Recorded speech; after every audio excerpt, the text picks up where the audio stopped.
Auzubillahiminasyaitonirrajim. Bismillahirrahmanirrahim. Assalamualaikum warahmatullahi wabarakatuh. Alhamdulillah, Allahumma sholli ala Muhammadin wa ala alihi washabihi ajma'in.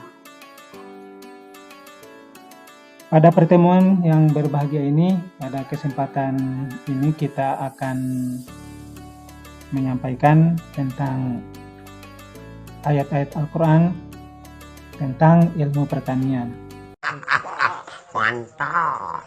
Ini adalah merupakan pertemuan ketiga dari mata kuliah kita. Melalui video pembelajaran ini, saya sampaikan bahwa pertemuan kita pada kesempatan ini tentu banyak berfokus pada ayat-ayat Al-Quran, yang dimana dalam Al-Quran itu sendiri banyak menyebutkan tentang ayat-ayat yang bersih tentang pertanian itu sendiri. Nah, di sini kita lihat sebuah skema bagaimana berkebun menurut Al-Quran. Jadi kita bisa lihat di dalam beberapa ayat Al-Quran di sini. Nanti adik-adik mahasiswa bisa melihat langsung ayat-ayat yang terkait di dalam Al-Quran. Jadi di sini ada beberapa ayat yang kita perlihatkan. Yang pertama adalah surat Al-An'am ayat 99, kemudian yang kedua surat An-Nahl ayat 11, lalu surat yang biasa kita baca juga surat Yasin ayat 33 sampai 35, surat Qaf ayat 9 sampai 10, Abasa 27 sampai 31 dan gabungannya. Nah, kalau kita perhatikan di sini di dalam Al-Quran itu sudah menyebut beberapa ada buah, kemudian ada biji-biji yang masing-masing tentu memiliki fungsi atau manfaat tersendiri. Jadi ada biji-bijian, ada juga kurma, ada anggur, kemudian zaitun, delima. Itu di dalam surat Al-An'am ayat 99. Kemudian surat An-Nahl itu menyebut juga zaitun, kurma, anggur sebagai buah-buahan. Kemudian ada juga biji-bijian disebut dalam surat Yasin. Ada kurma, ada anggur. Kemudian ada juga di sini mata air. Nah, mata air. Mata air ini kalau kita perhatikan tentu berfungsi sebagai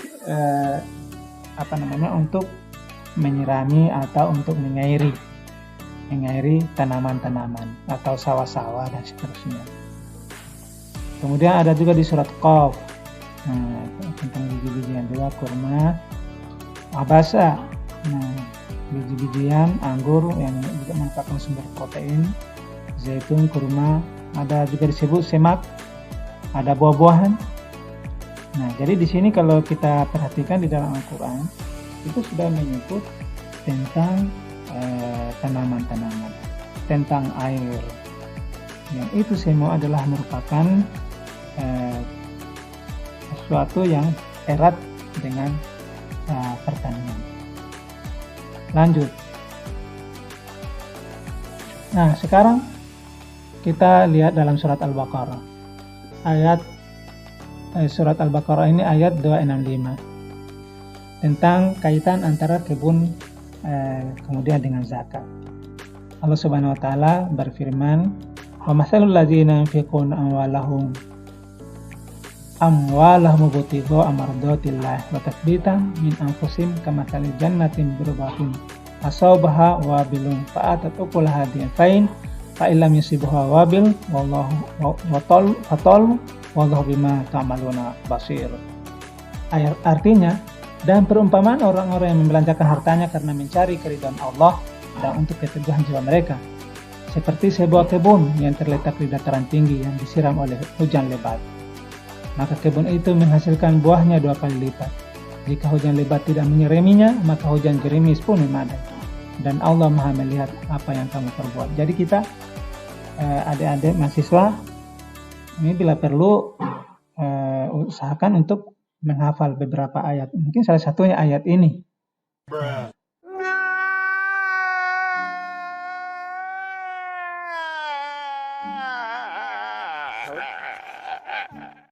Jadi orang yang ternyata di sini Allah Subhanahu wa taala membuat perumpamaan tentang orang-orang yang membelanjakan hartanya karena mencari ridho Allah. Nah, mereka diumpamakan seperti orang yang sebuah kebun yang kemudian disirami oleh hujan lebat. Maka kebun itu menghasilkan buahnya 2 kali lipat. Jadi kalau ini perumpamaan yang menunjukkan bahwa kalau kita memiliki kebun yang kemudian disiram oleh hujan, kan ada sesuatu yang menyenangkan. Karena akan membuat tanaman-tanaman tersebut itu bisa tumbuh, kemudian menghasilkan buah atau manfaat dan seterusnya. Sama halnya dengan membelanjakan harta kita karena mencari keridhaan Allah Subhanahu wa taala dan untuk mendapatkan keteguhan jiwa mereka. Jadi itu perumpamaan yang sangat tepat yang perlu kita renungkan di dalam kehidupan kita, bahwa agama kita sudah memperhatikan begitu begitu besar terhadap pertanian ini. Kemudian dalam ayat lain, surat Al-Baqarah ayat 266, artinya apakah ada salah seorang di antara yang ingin punya kebun kurma dan anggur yang mengalir di bawahnya sungai-sungai, dia mempunyai dalam kebun itu segala macam buah-buahan, kemudian datanglah masa tua pada orang itu sedang dia mempunyai keturunan yang masih kecil-kecil, maka kebun itu ditiup angin keras yang mengandung api, lalu terbakarlah. Demikianlah Allah menerangkan ayat-ayatnya kepada kamu supaya kamu memikirkannya. Inilah perumpamaan orang yang menafkahkan hartanya karena riya, membangga-banggakan tentang pemberiannya kepada orang lain dan menyakiti hati orang lain. Jadi ketika kita memiliki kebun, kita memperhatikan di sini kebun apa saja, buah-buahan atau apa. Kita diperintahkan oleh Allah supaya kita menjadi orang yang bersyukur. Kita menjadi bersyukur. Jadi kalau di dalam ajaran agama kita ini, kalau kita renungkan beberapa ayat, termasuk ayat ini, bahwa ketika kita memiliki kebun-kebun yang isinya tumbuh subur, kemudian menghasilkan buah-buahan, menghasilkan biji-bijian dan seterusnya yang kita bisa manfaatkan, kita bisa jual dan seterusnya. Itu sebenarnya kalau di dalam Islam sebenarnya adalah kita juga sama atau lebih indah dengan menjadikan diri kita sebagai orang-orang yang menjalankan ajaran agama kita dengan sebaik-baiknya. Makanya Allah Subhanahu wa taala memerintahkan kepada kita untuk berpikir agar kita menjadi orang-orang yang menjalankan ajaran agama dengan yang baik. Jadi kita tidak boleh riya, artinya memamerkan apa yang kita miliki. Tidak boleh membangga-banggakan apa yang kita miliki, atau kita menyebut pemberian kita kepada orang lain sebagai sesuatu yang kita bangga-banggakan, karena itu akan menyakiti orang-orang tersebut. Mantap. Sehingga dalam Islam itu selalu dia antara pertanian ini dia berjalan searah dengan keimanan dan ketakwaan kita kepada Allah Subhanahu wa taala. Kemudian ada perintah di dalam surat Al-Baqarah juga, hai orang-orang yang beriman, nafkahkanlah harta di jalan Allah sebagian dari hasil usahamu yang baik-baik dan sebagian dari apa yang kami keluarkan dari bumi untuk kamu, dan janganlah kamu memilih yang buruk-buruk lalu kamu nafkahkan daripadanya. padahal kamu sendiri tidak mengambilnya dan melainkan dengan menyingkirkan mata terhadapnya. Dan ketahuilah bahwa Allah Maha Kaya lagi terpuji. Jadi kalau kita